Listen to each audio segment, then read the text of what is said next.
नमस्कार दोस्तों, मैं हूं संजीव त्रिवेदी और आज बात देश की और विदेश की भी, क्योंकि पड़ोसी देश में कुछ ऐसी बातें हुई हैं जो हमारी राजनीति को बड़े सीधे तौर पर प्रभावित करेंगी। और ये भी समझना बहुत ज़रूरी है कि अगर हमारे पड़ोसी देश में कुछ हो रहा है तो हम पर उसका क्या प्रभाव पड़ने वाला है। बांग्लादेश में ढाका में आज विद्रोहियों ने कमाल कर दिया।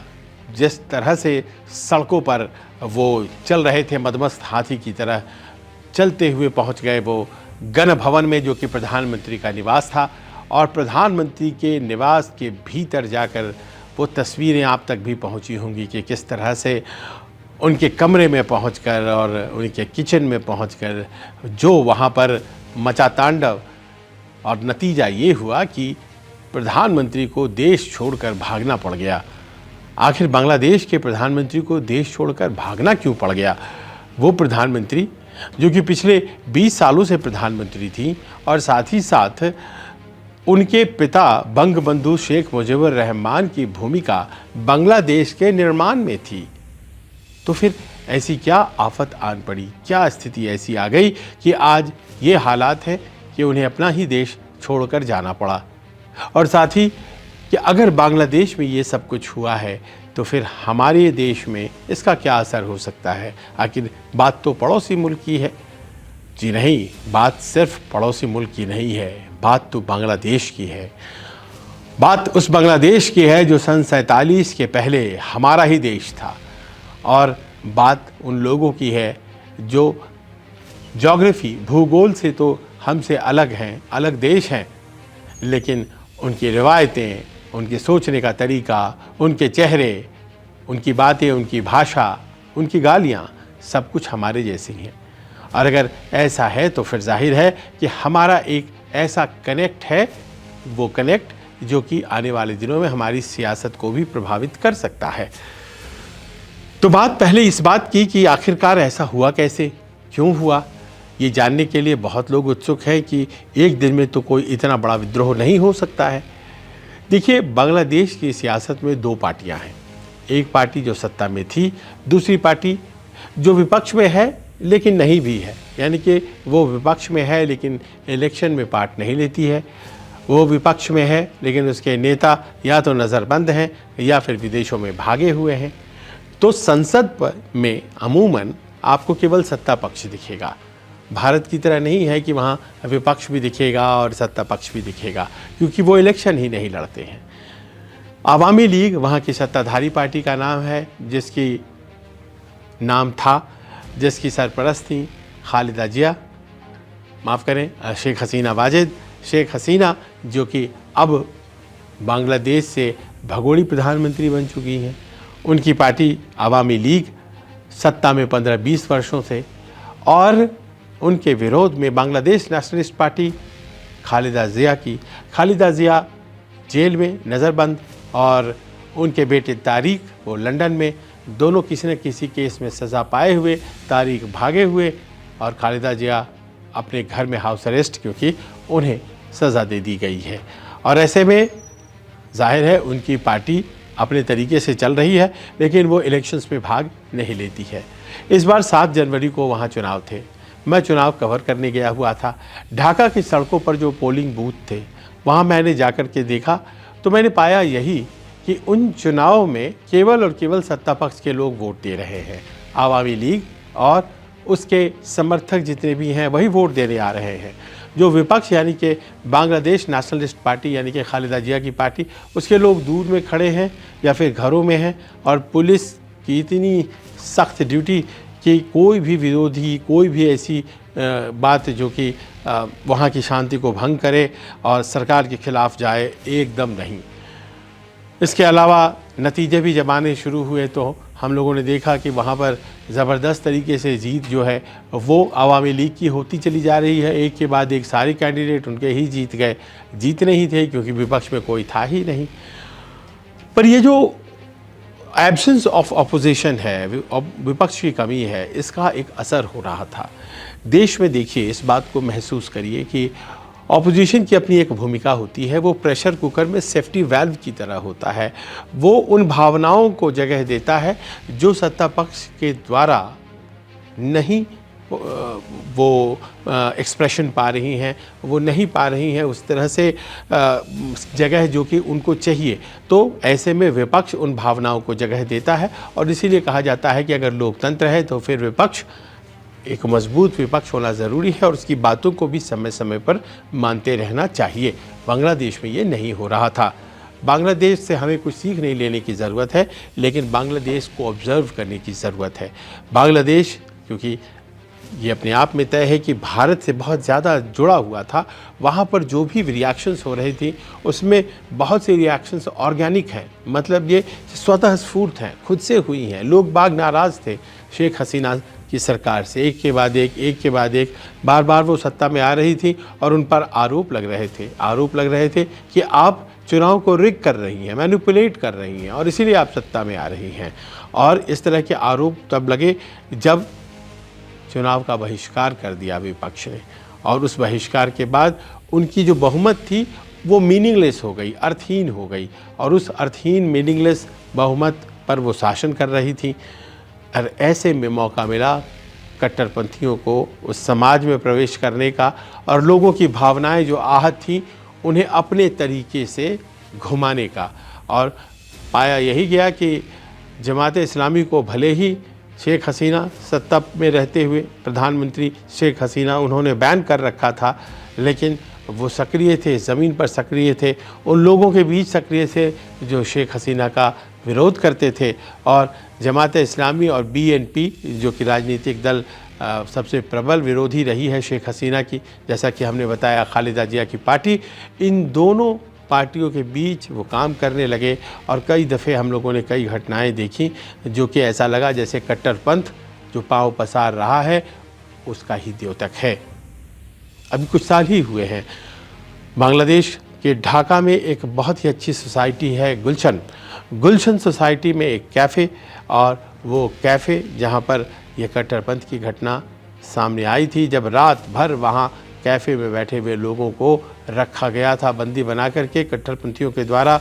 और सुबह में जब वहाँ पर कुछ लोग बचे, कुछ लोग मारे गए, तो पाया ये गया कि वहाँ के लड़के, कम उम्र के लड़के जो कॉलेजों में जाते हैं, उनके दिमाग पर कैसे कट्टरपंथियों ने अपना प्रभाव जमाया था कि उन्होंने फ़िदायीन हमले करने की सोची और फिर उन्होंने जान दिया अपने कॉज के लिए।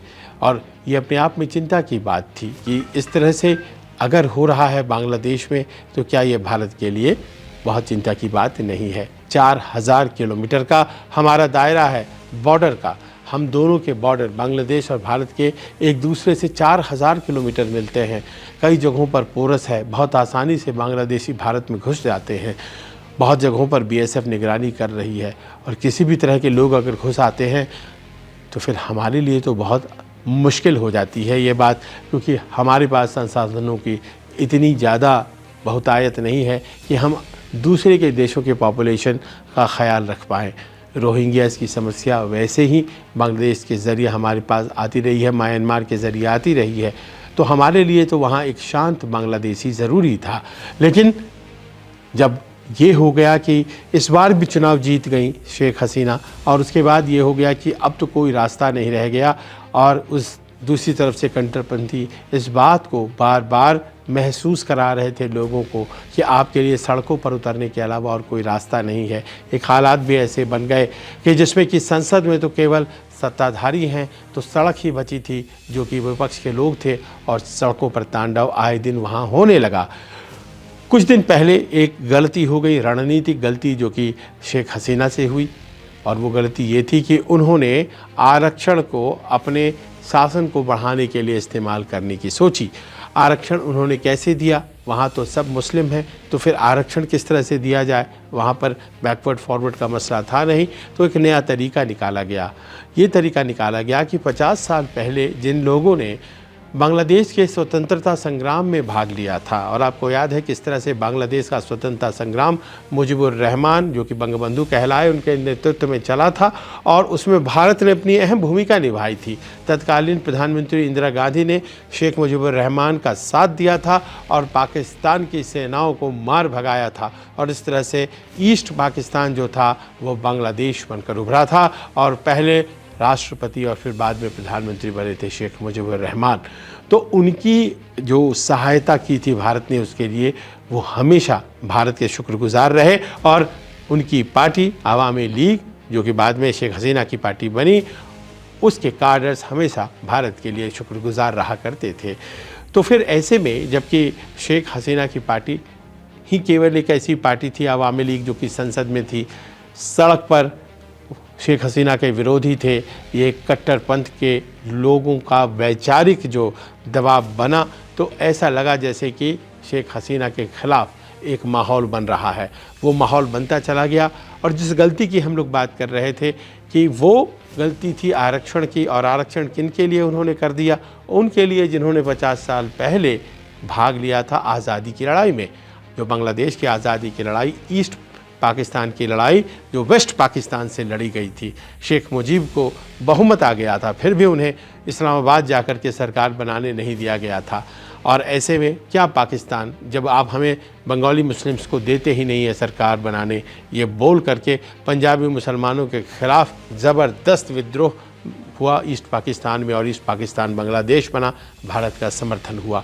तो उस संग्राम में भाग लिए परिवारों के लोगों को शेख हसीना ने कहा कि आज की तारीख में आपको आरक्षण मिलेगा, क्योंकि आपके पूर्वजों ने उस वक्त भारत स्वतंत्रता संग्राम जो बांग्लादेश का हुआ था 50 साल पहले 1971 में, उसमें हिस्सा लिया था। ये बात नागवार गुजरी वहाँ के युवाओं को, और ढाका यूनिवर्सिटी और तमाम दूसरे यूनिवर्सिटी के लोग बाहर चले आए, खड़े हो गए, सड़कों पर आंदोलन हो गया। और बाद में ये स्थिति हो गई कि आंदोलन का जो दायरा था वो बढ़ता ही गया, क्योंकि जो आरक्षण था वो 30% दे दिया गया था। मामला कोर्ट में पहुंचा, कोर्ट ने उसे 3% कर दिया, लेकिन आंदोलन नहीं रुका, आंदोलन जारी रहा। और वो आंदोलन बढ़ते बढ़ते बढ़ते ऐसा फैल गया कि वो सरकार विरोधी आंदोलन में तब्दील हो गया। और फिर जहां स्टूडेंट्स थे, अब स्टूडेंट के माँ बाप भी सड़कों पर चले आए और प्रायोजित तरीके से सब कुछ हो रहा था। लोग बाग ये महसूस कर रहे थे क्योंकि कुछ न कुछ लोग हैं जो स्पॉन्सर कर रहे हैं। जिस तरह से आंदोलनों में इंतज़ाम हुआ करता था और हर दिन के कार्यक्रम बने रहते थे और आंदोलन को सस्टेन करने की जिस तरह से व्यवस्था थी, ऐसा लग रहा था कि कोई न कोई पीछे है। लेकिन शेख हसीना ने समय रहते आंदोलनकारियों से कोई वार्ता नहीं की आंदोलन को ख़त्म करने के लिए उन्होंने कोई उपाय नहीं किया। पुलिस सामना करती रही, पुलिस पर भी हमले होने लगे। अब बारी आई फ़ौज की। फ़ौज क्या कर सकती है? फ़ौज भी बड़े चुपचाप तरीके से चीज़ों को देख रही थी। और देखिए फ़ौज की जो भूमिका रही है, भारत को छोड़ दीजिए, जिस तरह से सम्मानित तरीके से फ़ौज यहाँ पर बर्ताव करती है, इस तरह की बातें दूसरे देशों में नहीं हैं। बांग्लादेश की फ़ौज इंतज़ार कर रही थी, देख रही थी कि जो पॉलिटिकल एग्जीक्यूटिव हैं, शेख हसीना प्रधानमंत्री, वो कमज़ोर होती जा रही हैं, तो करना क्या है। शेख हसीना कहा फ़ौज बाहर आए और बैरकों से निकलकर वो सड़कों पर जो आंदोलन चल रहा है उसे कंट्रोल करे। फ़ौज आई, लेकिन उसने एक बयान जारी कर दिया। 3 दिन पहले वो बयान जारी हो गया जिसमें कह दिया गया कि हम निर्दोष बांग्लादेशियों पर गोली नहीं चलाएंगे। तो फिर फ़ौज आकर करेगी क्या? ये बात वहाँ के लोगों ने उठाई, सरकार के लोगों ने उठाई। उन्होंने कहा जी नहीं, हम गोली नहीं चला सकते। बांग्लादेश की पुलिस ने भी कहा, अब उनके तो लोग मारे जा रहे थे, उन्होंने कहा हम भी नहीं चलाएंगे गोली। तो मान लीजिए फ़ौज और पुलिस अगर प्रदर्शनकारियों पर गोली ही नहीं चलाएगी तो जाहिर है कि प्रदर्शनकारी तो प्रधानमंत्री के निवास में घुस ही जाएंगे। और ऐसा ही उन्होंने किया और बांग्लादेश के प्रधानमंत्री शेख हसीना को देश छोड़कर भागना पड़ा। अब आज की तारीख में फ़ौजी शासन होने जा रहा है। 2 चेहरे ऐसे रखे गए हैं, डॉक्टर नजमुल के और डॉक्टर शमसुद्दीन के, जो कि सामने रहेंगे। और वो चेहरे जो कि आपको बताएंगे कि सिविलियन इंटरिम गवर्नमेंट है, लेकिन अंतरिम सरकार में सेना रहेगी। इस बात की व्यवस्था कर दी गई है क्योंकि एक कमेटी भी बना दी गई है और मैं देख रहा था उसमें ज़्यादातर लोग तो सेना के हैं। बांग्लादेश में सैनिक शासन और बगल में भारत, ये अपने आप में बहुत अच्छी बात नहीं है। लोकतंत्र का मान लीजिए कि एक वहाँ पर मजाक ही हो गया, लेकिन लोकतंत्र तो था और लोकतंत्र की अपनी बातें होती हैं, सैन्य शासन की अपनी। वहाँ पर मार्शल लॉ लागू हो चुका है आज की तारीख में, और ऐसे में क्या होने वाला है। वहाँ पर भारतीय मूल के करीब 6000 लोग अभी भी हैं इंडियन पासपोर्ट होल्डर्स। उनकी सुरक्षा का एक सवाल है जो हमारे सब भारतीयों के दिमाग में है। इतना ही नहीं, हिंदू आबादी बांग्लादेश में वो भी है। ढाका जो शब्द आता है, ढाकेश्वरी देवी की मंदिर वहाँ पर है और वहीं से निकलता है ये शब्द ढाका। और ढाकेश्वरी देवी की मंदिर जहाँ पर स्थित है बांग्लादेश के राजधानी ढाका में, वहाँ पर आसपास बहुत से हिंदू आबादी है। और वो जब मैं वहाँ गया था उस वक्त भी बहुत डरे हुए थे, 7-8 महीना पहले की बात है। वहाँ तब भी कोई बहुत बड़ा आंदोलन नहीं चल रहा था, डरे हुए तब भी थे। हिंदू आबादी 23% हुआ करती थी कभी बांग्लादेश में, आज घट करके वो 8% हो गई है। जाहिर है कि डरने की बात है। और वहाँ पर कुछ हिंदू धर्मावलंबियों को भी मारा गया है। तो ऐसे में वो एक दूसरी चिंता ये भी है। तीसरी चिंता ये है कि हमारे जो प्रतिष्ठान हैं वहाँ पर, उनके खिलाफ विद्रोही उतरे हुए हैं। और आज ढाका के मध्य में इंडिया कल्चरल सेंटर को जला दिया गया। इस्कॉन मंदिर पर भी सुना है कि कुछ लोगों ने हमले बोले हैं। हमारे दूतावास के बाहर सुरक्षा टाइट करनी पड़ गई है। और सबसे बड़ी बात यह है कि भारत के खिलाफ लोगों के दिमाग में कुछ भरा जा रहा है। ये कहा जा रहा है कि देखिए शेख हसीना कहाँ गई, भारत गई, भारत की ही वो पपेट थी, भारत ही उन्हें रेगुलेट करता था। शेख हसीना अगर यहाँ रह जाती तो जाहिर है ये लोग कहते कि देखिए भारत ने ही उनको शरण दिया था और भारत ही बांग्लादेश को चलाया करता था। और ऐसा फैलाने वाले बहुत से लोग हैं बांग्लादेश में, ख़ास तौर पर जमात इस्लामी और दूसरे विचारधारा के लोग। वो कहते हैं कि भारत की दखल बहुत ज़्यादा बांग्लादेश में है और उनको विश्वास करने वाले लोग भी हैं। तभी तो आपने देखा कि बंगबंधु की उस मूर्ति पर खड़ा होकर एक लड़का जिसकी उम्र 20-22 साल ही रही होगी, बंगबंधु ने 50 साल पहले इस देश के लिए क्या किया था उसने उसको पढ़ा भी नहीं होगा, इतिहास की उसको जानकारी भी नहीं होगी। वो हथौड़े से उनका सर तोड़ रहा था, हथौड़े से उनकी उंगलियां तोड़ रहा था, उनकी नाक तोड़ रहा था। उसे इतिहास का ज्ञान नहीं था, लेकिन उसके दिमाग में इतना कुछ भर दिया गया था कि वो कुछ नकल कर रहा था, यूँ जैसे कि सद्दाम हुसैन की मूर्ति गिराई जा रही है। अब ऐसे में जबकि बांग्लादेश में ये सब कुछ हो रहा है, पाकिस्तान प्रसन्न होगा, क्योंकि बांग्लादेश जब से पाकिस्तान से अलग हुआ, पाकिस्तान के अंदर एक टीस थी। वो टीस कि हमारा पाकिस्तान टूट गया, बांग्लादेश बन गया। वो वहाँ पर चुपचाप अंदर जा कर के भड़काऊ सेंटिमेंट्स को बढ़ावा देते थे, भारत विरोधी सेंटिमेंट्स को बढ़ावा देते थे। और आज आंशिक रूप से ही सही, लेकिन सफल तो वो हो ही गए। एक ऐसे प्रधानमंत्री को उन्होंने बाहर कर दिया जो कि भारत का समर्थक था, जिसे भारत भी पसंद करती थी। और जाहिर है कि ये भारत के लिए लॉस है। साथ ही साथ अब कौन वहाँ आने वाला है, अभी तो मान लीजिए सेना चलाएगी, लेकिन अब जो भी आएगा जाहिर है वो सेना से समर्थित होगा। और इस तरह से लोकतंत्र का जो एक आवरण वहाँ था वो भी जाता रहा, बांग्लादेश में जाता रहा। आपने देखा था श्रीलंका में भी किस तरह से वहाँ पर लोकतंत्र, और ख़ास तौर पर महिंदा राजपक्षे के खिलाफ जब लोग चलना शुरू हुए थे तो उनके भी बेडरूम में घुस गए थे। और आपने देखा होगा किस तरह से उनके स्विमिंग पूल में कूद रहे थे महिंदा राजपक्ष के। पाकिस्तान में क्या डेमोक्रेसी की स्थिति है आप अच्छी तरह से जानते हैं, अफ़गानिस्तान में क्या है आप अच्छी तरह से जानते हैं। तो भारत ऐसे राज्यों से, ऐसे देशों से घिरा हुआ है जहाँ पर लोकतंत्र जड़ें नहीं ले रही हैं और वहाँ कमज़ोर हो रही हैं उनकी जड़ें। हमारे देश में सत्ता का हस्तांतरण जिस तरह से होता है, बड़े बड़े लोग, विश्वास उनको नहीं होता है कि इतनी आसानी से एक पार्टी चुनाव हारती है, दूसरी पार्टी आती है और वो सत्ता संभालती है। लेकिन छोटे छोटे देशों में जो हमारे साथ आज़ादी पाए वहाँ नहीं हो रहा है ऐसा। और ऐसे में जाहिर है कि चिंता है कि कहीं ऐसा ना हो कि वो ज़मीन जो आज की तारीख में बांग्लादेश में है वो भारत विरोधी गतिविधियों के लिए इस्तेमाल हो जाए। भारत की जो सरकार है उस सरकार के ख़िलाफ़ वहाँ के लोगों का गुस्सा इसलिए भी है, चाहे वो सरकार किसी की भी रही हो, चाहे वो इसके पहले की सरकार हो या मौजूदा सरकार हो, उन्हें पसंद इसलिए नहीं आती क्योंकि उन्हें लगता है कि अवामी लीग को सपोर्ट करने वाले भारत के लोग हैं।